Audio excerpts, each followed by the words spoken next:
この一族の器の浅さを。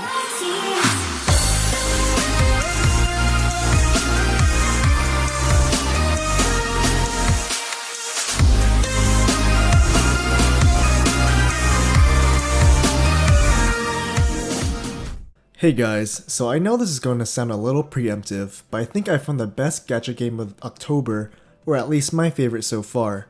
You'll either think it's terrible or one of the best gacha games this year. The game I'm talking about is called Swordmaster Story. Developed by Super Planet, Swordmaster Story is a side-scrolling hack-and-slash gacha RPG that essentially plays itself. From a brief look at the gameplay here, I'm sure you already understand how this works. You form a team of heroes of different classes that hack and slash their way through hordes of enemies and bosses. There's nothing unique here except for the hack and slash element that I've never really seen in gacha games. They're usually focused on PvP or PvE with pretty boring transitions between enemy waves. In Swordmaster Story, however, your characters race across the screen, slashing through everything in their sight with staggeringly beautiful animations. There is no wasted or lack of movement anywhere here. What truly attracted me to this game was actually the graphics and art style of the characters and enemies. Its retro style reminded me of older fighting games from the arcade era. This was definitely a breath of fresh air from all the 3D intensive mobile games of the past few months. I believe using this art style made it easier on the developers to go above and beyond with the flashy skills and animations of everything in the game. This includes the character models, the environment, and even the enemy death animations. No detail was missed here. Although the attacks and skills were extremely entertaining and satisfying to watch, I will admit that the overall gameplay was not very engaging as a result. For the most part, you can just leave the game on autoplay where the game plays itself, even activating skills when available. I didn't mind this too much since I could then just leave the game on to play itself while I did other things. One very cool thing I liked about Swordmaster Story's gameplay was that during the action, you could view your entire team's DPS in real time and determine who on your team was doing the most damage. This will help you determine who you may want to get rid of in the future if they're not pulling their weight in damage or providing much utility in heals or buffs. Now I'll take a step back to talk about the game's character types and classes. Just like any other RPG, you'll have different classes such as warriors, archers, mages, and healers. Additionally, each character will have their own elemental attribute, similar to Pokemon types where certain elements are stronger against others. What I really liked about Swordmaster Story was that the game doesn't restrict your creativity when it comes to team composition.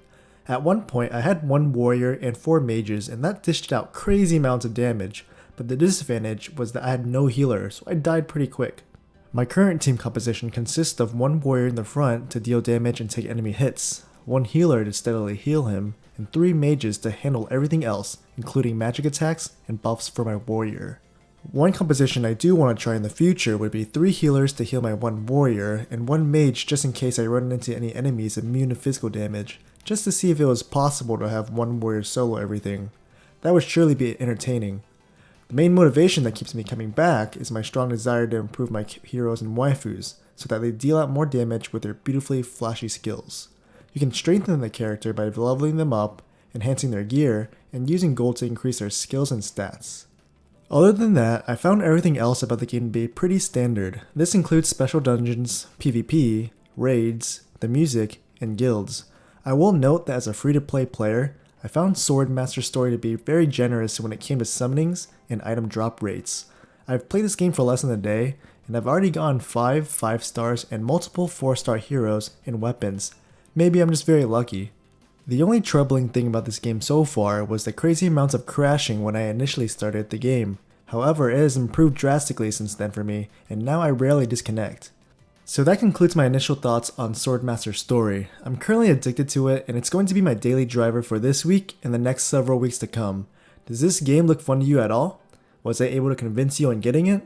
It is free. If not for my review, then at least give it a try for the waifus. You won't be disappointed.